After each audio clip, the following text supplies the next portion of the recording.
Salut, prieteni! În acest video vom face un review la trotineta electrică Xiaomi Scooter 4 Ultra, singura de la ei deocamdată cu suspensie față-spate. Asta face diferența între trotinetele Xiaomi. Deci suspensia asta e formidabilă. Și eu am luat-o pentru naveta de la Mangalia la Venus, adică un drum de 5 km. 5 km dus, 5 km întors, mă duc dimineața, vin seara și mai mă duc și la prânz. Adică fac 20 de km pe zi, cam așa, în medie cu ea. Și haideți să mergem cu ea să vă spun mai multe despre ea. Cam așa arată la exterior. Avem cricul pe partea stângă, se pune foarte ușor. Deci este în stânga, în față, la unele Xiaomi este aici mai pe spate. Suspensia pare ciudată, așa, adică pare, nu-ți dai seama de unde, adică cum poate să țină atâta forță. Eu, de exemplu, am 100 de kg, dar văd că duce lejer. Deci am luat o grămadă de gropi, am sărit o grămadă de borduri, nu are nicio treabă. E gândită foarte bine suspensia. Așa. Deci vedeți cum face? Pe spate parcă e mai mic jocul și pe față e mai mare. Dar v-am spus, e foarte rezistentă. Eu am 100 de kg și nu e absolut nicio problemă. Mai ales când sar cu ea sau ceva, deci e gândită să țină mult mai mult. Frâna este aici în față. Vedeți, este diferită față de cele de pe disc pe spate. Când acționează, închide cumva la roată. Deci încă nu am deschis aici să văd despre ce e vorba, dar ține foarte bine. Deci frâna este pe față. Și tracțiunea o avem pe spate. Tracțiunea este spate. Materialul ăsta e foarte bun. Cauciucul ăsta e foarte bun. Am vrut să pun un acțipil, dar parcă stricam tot aspectul. Deci materialul e foarte bun, cauciucul ăsta. Aici când o închidem, asta e prinderea pentru când o închidem, că se pliază din față. Aici e sistemul de pliere, se pliază foarte ușor. Farul ăsta cu LED e super, noaptea chiar își face treaba. Nu e ca la alte trotinete, că am mers cu mai multe tipuri de trotinetă. Deci la altele e făcut doar ca să te vadă cei din trafic. Nu, la asta chiar te ajută să vezi bine noaptea. Pe spate avem doar un singur stop. Ăsta văd că e rezistent, tot aici l-am mai atins-o jos. Așa, aplicația e super utilă, deci nu avem cheie la ea sau ceva, dar în schimb putem să o blocăm din telefon. Cam așa arată aplicația. Deci dacă o parchezi undeva, apăs aici și e blocată, gata. De exemplu, dacă cineva pune mâna pe ea, începe să țiuie. Și dacă vrei să mergi cu ea, roțile sunt blocate. Roata din spate, bine, cred că unde e motorul, e blocată. Apăs pe ăsta și gata, se deblochează. Mai am de făcut 63 de km. Bateria ține foarte bine. Deci eu cum fac în naveta, pot să o încarc la 2 zile fără nicio problemă. Adică fac 20 de km, o încarc. Că e bine tot timpul să țineți bateriile cât mai pline. Dar am văzut că ține. Și haideți să mergem cu ea să vedem ce pot să vă mai spun despre ea. Și acum în drum spre muncă, haideți să vă spun mai multe despre ea. Deci în primul rând țineam mult la brand pentru că am sunat câțiva prieteni și mi-au spus că Xiaomi face trotinete super ok. Adică am mers puțin pe Xiaomi și am vrut să fie confortabil, adică suspensia asta. Și cam asta era singura variantă, să zic așa, dar cu toate că am mai gândit-o mai mult, m-am uitat la mai multe trotinete. Cel mai mult m-a făcut să aleg trotineta asta pentru anvelope. Deci anvelopele sunt cele cu gel care nu fac pană și asta la trotinete este foarte important. Deci să nu vă lase în drum. Așa că cam asta m-a făcut să o aleg, să zic așa, pentru că la viteză ea e limitată la 25. Bine că nu mă deranjează, dar ar fi un bun un 35 la oră, să zic așa, când ai nevoie de viteză mai mare. Deci vedeți acum la maxim e 25 la oră, cam asta e viteza ei maximă, dar e de ajuns. Fac 13 minute până la Venus, e ok. Cu mașina uneori faci și 25 de minute, ca idee. Deci anvelopele cred că a fost punctul forte al ei de m-a făcut să o iau, pentru că sunt multe trotinete cu suspensie. Adică avem mai multe variante să caut cu suspensie, că am vrut să fie confortabilă. Așa, autonomia, 70 de km.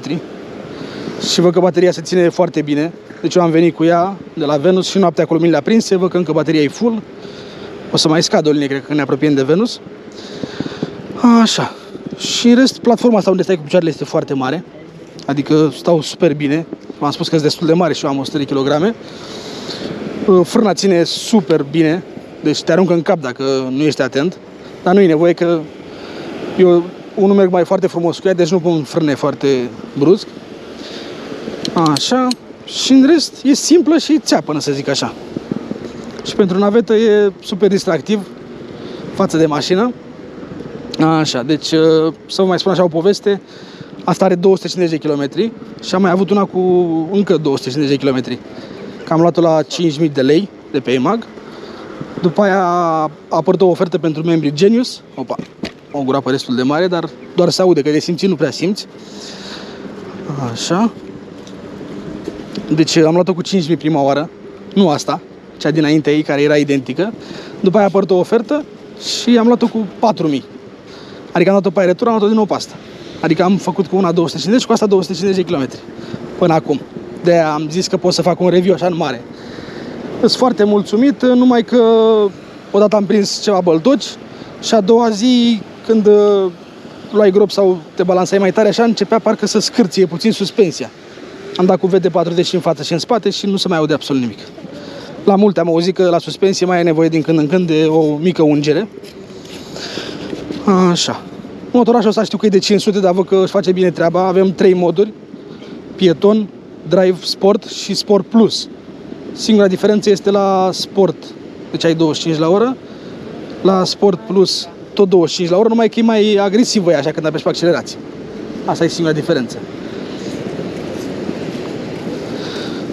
Așa. Deci practic anvelopele și suspensia au făcut diferența ca să o iau pe asta. Oricum vreau Xiaomi, deci și 4 mi-ajungea chiar dacă avea autonomie de 35 de km sau 4 Pro, pentru că tot cu 25 la oră merg, dar suspensia, nu aveau suspensie. Așa. Deci suspensia e rezistentă, e foarte bună, la 100 kg fără probleme duce orice groapă, orice săritură. Aici avem drumul cam ud.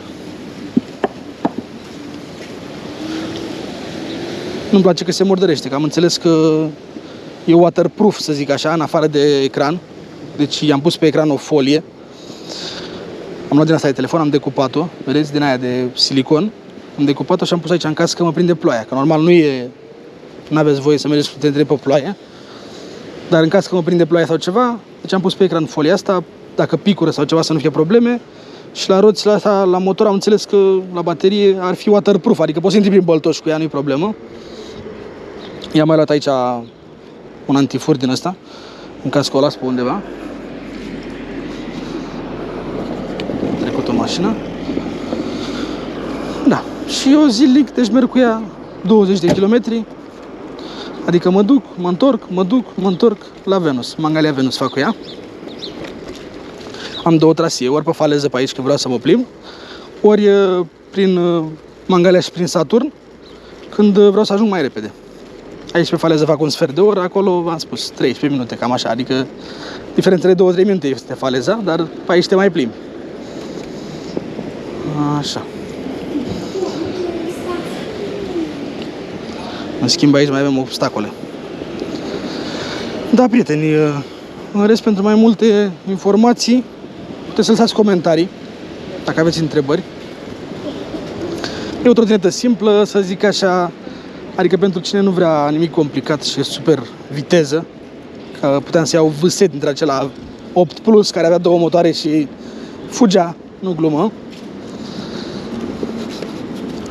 Dar să zicem că mergem mai relaxați, mai comod, deci e foarte comodă și adică, nu știu, e mult mai ca un, să zic așa, un Mercedes. Ați văzut cine vrea confort, cum ar veni, față de altele. Dacă vrei Porsche, îți iei vset. Dacă vrei ceva de genul viteză sau BMW, adică mai să zbor cu ea. Eu am vrut de plimbare, navetă, că e și safe, deci la 25 la oră, în caz că e să cazi, e mult mai safe față de 45. La 45 dacă ai căzut, îți rup ceva. Da.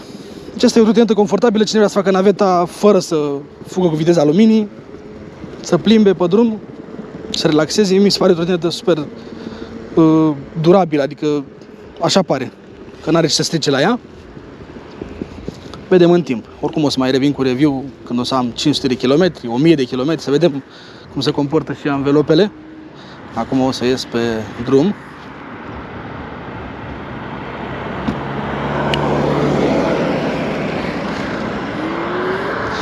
E super ușor de umblat la ea. Deci dacă apăsăm o dată, pornește. Dacă ține apăsat, se oprește. Ia să o pornim. Dacă apăsăm o singură dată, pornește lumina. față-spate, deci LED-ul ăsta de care vă spuneam. Așa arată stopul pe spate. Când apăsăm frâna, pâlpăi așa. Și la meniu, dacă apăsăm de 2 ori, ia să oprim luminile. Eu am pus folia, v-am spus de ea, ca să nu cumva să picure pe ecran. De-aia arată așa. Dacă apăsăm de 2 ori, 1, 2, Sport Plus, se schimbă aici sus. Apăsăm de 2 ori modul pieton, Drive, Sport. Eu de obicei merg pe Sport. Deci ca să am 25 la oră nu trebuie să fie brutal, adică să tragă foarte tare. Deci pe Sport 25 la oră e de ajuns. În rest aici e frâna, aici e unde se prinde de chestia asta în spate când vreți să o pliați. Încape în portbagajul la o berlină, adică eu am BMW 60, încape lejer în portbagaj. Dacă aveți breche și mai bine. Asta e accelerația. Da, materialele sunt, adică par premium, să zic așa, vedem în timp cât rezistă. Foarte solidă și prinderea asta de aici, deci de unde se închide și se deschide. Nu zdrângă nimic pe drum, deci numai când facem așa se aude, dar în rest pe drum se aude absolut nimic.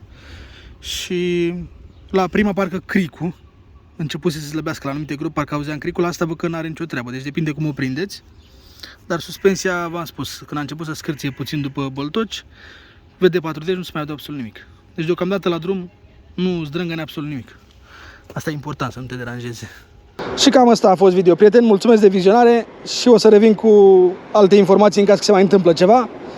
Ne vedem la următorul video. Pa!